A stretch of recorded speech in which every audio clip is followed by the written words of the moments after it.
सुप्रियाताईंच्या पक्षाचा जो उमेदवार आहे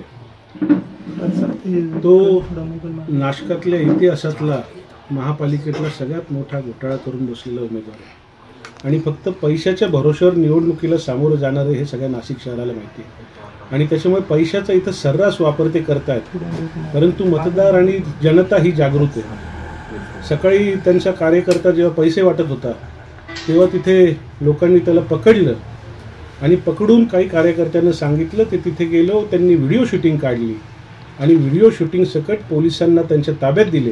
इथं गणेश गीतेंचे भाऊ आले, त्यांनी तो कार्यकर्त्यांना वाचवायचा प्रयत्न केला, पोलिसांवर दबाव टाकायचा प्रयत्न केला, परंतु सगळं व्हिडिओ शूटिंगमध्ये आलेलं आहे। जेव्हा त्यांच्यावर बाजू उलटायला लागली तेव्हा त्यांनी काच बंद करून त्या कार्यकर्त्याची बाजू घेतली नाही आणि त्याच्यामुळे हे जे वाटप चालू आहे हे कुठंतरी थांबलं पाहिजे।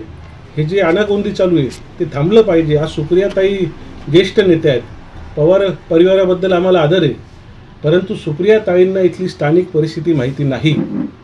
इथं जे उमेदवार दिला आहे त्याचं बॅकग्राऊंड माहिती नाही। त्यांनी माझ्यावर असाच आरोप केला होता की खोटी ऑडिओ क्लिप दाखवली आणि ती ऑडिओ क्लिप जेव्हा पोलिसांनी चेक केली तेव्हा ती खोटी आढळल्यामुळे मी कालच पोलीस आयुक्तांना सांगितलं की यांच्यावर गुन्हा दाखल करा, कारण माझी बदनामी केली गेली। आजही तोच प्रकार झालेला आहे। बदनामीसाठी, सवंग प्रसिद्धीसाठी, कुठेतरी लोकांना गैरसमज पसरवण्यासाठी हा प्रकार होतोय। आणि सर्वात महत्त्वाचं, सुप्रियाताईंनी प्रेस कॉन्फरन्स घेतली, आज सीपी ऑफिसला त्या बसल्या, त्यांनी उपोषणाचा इशारा दिला, लोकशाही वाचवायचं केलं, परंतु सुप्रियाताईंच्या मागे जो माणूस उभा होता अशोक सातभाई, त्यांना काल जेलरोड येथे उघड दारू वाटताना पकडलं आणि त्यांच्यावर काल केस पण झाली।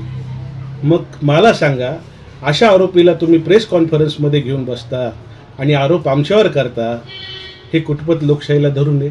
त्याच्यामुळे माझ्याकडे पैसे एका दुनियेला माहिती आहे, पैसे कोण वापरतं हे सगळ्यांना माहिती आहे आणि त्याच्यामुळे कुठेतरी बदनाम करायचं, समोरच्याच्या चारित्र्यावर डाग पाडून निवडणुकीत त्याचा फायदा घ्यायचा, म्हणून हे उद्योग चाललेले आहेत।